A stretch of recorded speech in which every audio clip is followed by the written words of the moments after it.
Salut YouTube, bienvenue sur la vidéo habituelle de présentation des achats du mois, cette fois-ci de mars 2025. On va commencer sans plus attendre par les jeux Switch, j'en ai 3. C'est assez rare que j'achète de la Switch, mais là, je me suis fait plaisir. Je me suis acheté la Castlevania Advance Collection et la Castlevania Anniversary Collection. Je cherche la Dominus Collection, mais elle est beaucoup plus rare, très compliquée à trouver, j'ai pas encore réussi à mettre la main dessus. Et je me suis également acheté Suikoden 1 et 2 Remaster sur la Switch également. Ça fait très longtemps que je voulais tester les Suikoden, mais ils sont devenus complètement intouchables sur PlayStation 1, ultra chers. Donc là, c'est l'opportunité de les avoir en français à bon prix. Je vais continuer avec les jeux de Wii, j'en ai 3, ça pareil, c'est encore plus rare que j'achète des jeux de Wii. Mais là, je me suis fait plaisir, je me suis acheté le Ghost Squad, il y a encore l'étiquette dessus, je l'ai eu à 6 €, complet avec notice. C'est un jeu Sega, un jeu de tir en fait, un rail shooter, vraiment sympa visiblement, je l'ai pas encore testé. J'ai plus de Wiimote en fait ici, il faut vraiment que j'en retrouve une. Meat Maker Trixie in Toyland, ça visiblement c'est un navet, mais bon je l'ai eu à 3 €, ça c'était un achat vraiment à la jaquette. Hein. Je trouvais la jaquette assez fanda, assez sympa. Bon visiblement c'est pas fou, dommage, on verra bien, je le testerai quand même. Et le Driver Parallel Lines, 3 €, pareil, complet. Ça par contre, visiblement, c'est un bon jeu de la Wii. On va dire le seul un peu GTA-like de la Wii. Et il paraît qu'il est pas mal. Ça, dès que j'aurai mis la main sur une Wiimote, je testerai. Ensuite, on va continuer avec les achats Xbox 360. Ça, il y en a plusieurs. Il y a le Choc des Titans, le jeu vidéo. Je continue mon full set, alors forcément... J'en rentre pas mal. Le Raid to Hell Rétribution, ça c'est un gros navet. Le joueur du grenier avait d'ailleurs fait une vidéo sur ce jeu. 9,90 €, c'est un peu cher pour un navet, mais c'est un bon prix, hein, parce que c'est un jeu qui est quand même assez rare et qui coûte un petit peu de sous, mine de rien. Le Crisis 2, c'est le seul qui me manquait de la trilogie sur la Xbox 360. Destroy All Humans en route vers Paname, je l'ai eu à 10,90 €, c'est pas donné pareil, bon la boîte est cassée mais ça c'est pas très grave, hein. Les boîtes Xbox 360 j'en ai à revendre. J'avais bien aimé moi l'épisode sur PlayStation 2, alors celui-là je l'ai pas encore testé, faudra que je le teste à l'occasion. Le Dark Void 3,90 €, pareil, je ne sais pas du tout ce que c'est, ça pour le coup, j'ai pas la moindre idée de quel style de jeu c'est, je l'ai pas testé. Le Spec Ops The Line à 2,90 €, ça c'est un bon prix pour un bon jeu, ça je l'ai terminé ce jeu, un FPS bien bourrin, très sympathique. Le Dark Messiah Might and Magic 3,90 €, bizarrement je croyais l'avoir et finalement non je l'ai pas, j'ai vérifié sur ma liste plusieurs fois. Et bon bah c'est un très bon prix, ça c'est un jeu d'aventure dans l'univers Donjons et Dragons, c'est visiblement assez sympathique. Le Alpha Protocol RPG d'espionnage, c'est écrit dessus. 3,90 €, complet en boîte. Les jeux 360 généralement sont pas très chers. Le Ninja Gaiden 2, j'avais déjà le 3 sur la 360, bah du coup maintenant j'ai le deuxième. Enfin le deuxième, celui qui était avant. 3,90 €, pareil, complet en boîte, dans un très bon état. Le Watch Dogs, alors celui-là je l'avais pas non plus, surprenant parce que vraiment c'est un jeu qui s'est très bien vendu. 3 € complet en boîte, on le trouve partout dans tous les caches. C'est dingue que je l'avais jamais rentré. Je pousse un peu mes jeux parce que ça fait de l'ombre. Le Ryzen 2, j'avais Ryzen 1 et Ryzen 3, maintenant j'ai rentré le 2. Ça c'est du jeu de rôle, hein, RPG, univers un peu piraterie et tout ça. J'ai jamais testé mais ça a l'air pas mal. Mais bon, j'ai pas trop de temps pour ça quoi. Ça prend beaucoup de temps, hein. Bah, le Ryzen 3, voilà justement, qui est ici, 6,99 €. J'ai encore laissé l'étiquette dessus. Souvent j'essaie de laisser les étiquettes ou de vous donner une indication du prix auquel je l'ai payé. Ça donne un peu une idée de la cote actuelle, quoi.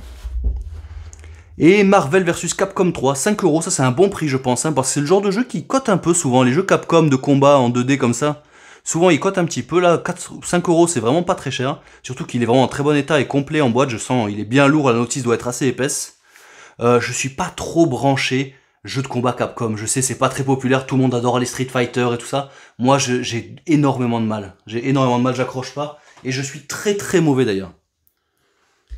Je vais partir sur de la DS. J'ai acheté un peu de DS aussi là ce mois-ci. Vraiment j'ai fait que des trucs bizarres, que des trucs que je fais pas habituellement.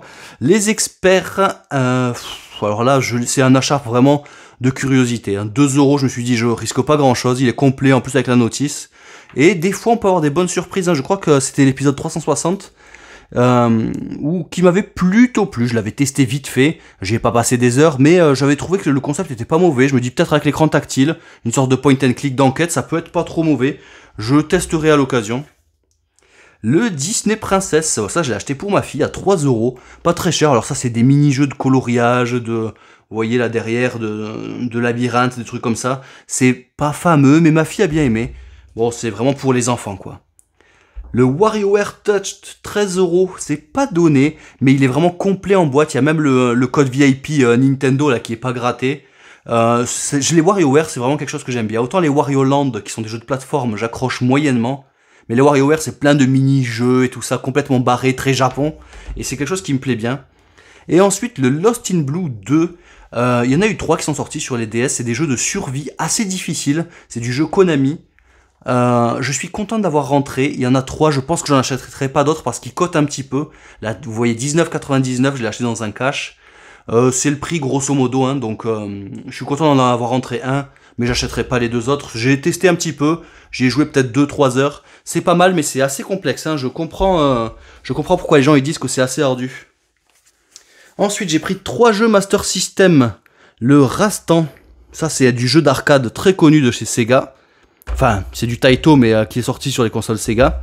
J'avais beaucoup aimé.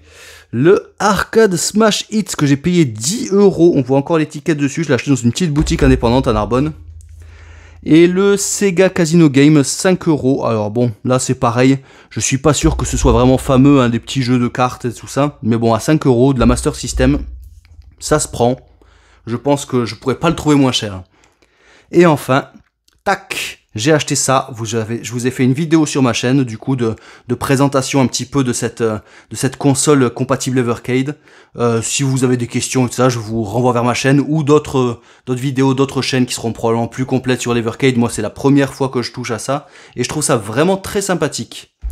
Je pousse les jeux et je vais continuer et finir sur les jeux Game Boy et Game Boy Advance. Bon, si vous regardez ma chaîne régulièrement, vous avez pu vous rendre compte qu'en ce moment, je collectionne et je joue beaucoup à la Game Boy et à la Game Boy Advance. Alors j'en ai encore rentré pas mal ce mois-ci, je vais vous faire une petite présentation vite fait. Alors il y a l'Aigle de Guerre que j'ai payé un peu moins de 30 €. Je suis content de l'avoir trouvé parce que ça c'est du jeu vraiment uniquement français quoi. Donc compliqué à trouver, c'est pas le genre de jeu que vous trouverez dans d'autres pays. C'est du jeu de stratégie, assez sympa. Je l'ai testé vite fait. Et j'ai été vraiment très curieux, c'est une curiosité, je pense qu'il faudra que je m'y attarde un peu plus longtemps parce que j'y ai joué vraiment un quart d'heure, 20 minutes quoi, juste pour tester. Ensuite, le X versus Sever 2 Ballistic, ça c'est du FPS. Alors des FPS sur Game Boy Advance, il n'y en a pas tant que ça, et il est plutôt bien fichu. Alors bon, il faut le temps quand même de prendre en main parce que c'est toujours un peu compliqué les FPS sur Game Boy Advance. Mais vraiment, j'ai bien aimé, peut-être que j'en ferai une petite vidéo, un de ces 4. Ça, j'en ai fait un short, le Simpson Road Rage. Très content de l'avoir eu. Malheureusement, il n'y a pas de notice dedans. Il n'y a que la cartouche et la boîte, mais la boîte est dans un relativement bon état. Je l'ai eu à 35 €, c'est un bon prix, parce que ça, c'est un jeu très sympathique. Le Mario Kart Super Circuit, je l'ai mis dans mon top des jeux encore abordables à avoir. Je l'ai eu à 45 €. C'est le prix, grosso modo. Une petite cinquantaine d'euros pour un jeu en très bon état.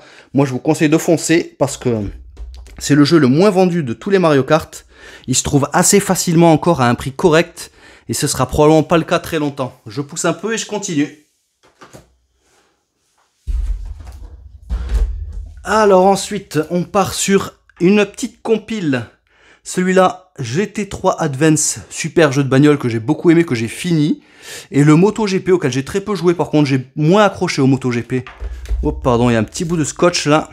Bon, la boîte est pas en très très bon état, vous voyez, hein, je l'ai montré dans ma sélection de jeux pas chers encore sur Game Boy Advance. Il y a une étiquette, elle est un peu crado, mais je l'ai eu à 8 balles, 8 €, donc bon, je peux pas trop me plaindre non plus. Le Doom, je l'avais en loose, mais je voulais vraiment avoir la boîte parce que c'est un jeu mythique, le FPS qui a révolutionné le genre et tout ça sur PC à l'époque. Il est ressorti sur Game Boy Advance et il est très jouable sur Game Boy Advance. Très content de l'avoir rentré, il faut compter une petite cinquantaine d'euros pour ce jeu. Et dans la même trempe, le Wolfenstein 3D, ça c'est le premier vrai FPS qui est sorti sur PC à l'époque. C'est les mêmes qui font. C'est moins bien quand même que Doom. Honnêtement, il est pas très apprécié et je comprends pourquoi, parce que les niveaux sont très linéaire, c'est quand même moins bien, mais je suis content d'avoir rentré pour la curiosité que ça représente. Et Asteroids, mais ça c'est que la boîte, la personne vendait que la boîte à 10 €, sachant que des jeux Game Boy Color j'en ai pas beaucoup, Asteroids il se trouve assez facilement et c'est un jeu que j'aime bien les shoot'em up même si je suis pas terrible. Là c'est une sorte de shoot'em up en arène, hein, vous êtes dans une petite zone et il faut éviter du coup les astéroïdes, les détruire. C'est du jeu qui est plutôt pas mal, mais du coup je ne l'ai pas, je l'ai testé du coup avec les émulateurs. Il faudra que je me mette la main sur la cartouche seule du coup, vu que maintenant le plus dur à avoir c'est toujours la boîte. Hein. Ensuite, un petit Castlevania NES Classics. Le mois dernier, pardon, j'avais rentré le double pack du coup avec Aria of Sorrow et Harmony of Dissonance. Là, je rentre le classique NES de Castlevania. Le prochain qui me manque, c'est le Castlevania tout court, hein, qu'on appelle Circle of the Moon également dans d'autres pays. Et j'aurai donc du coup les 4 Castlevania sortis sur Game Boy Advance, c'est mon prochain objectif. Et enfin, dernier jeu, mais pas des moindres que j'ai rentré, le Konami GB Collection. Alors celui-là, je suis très très heureux de l'avoir rentré.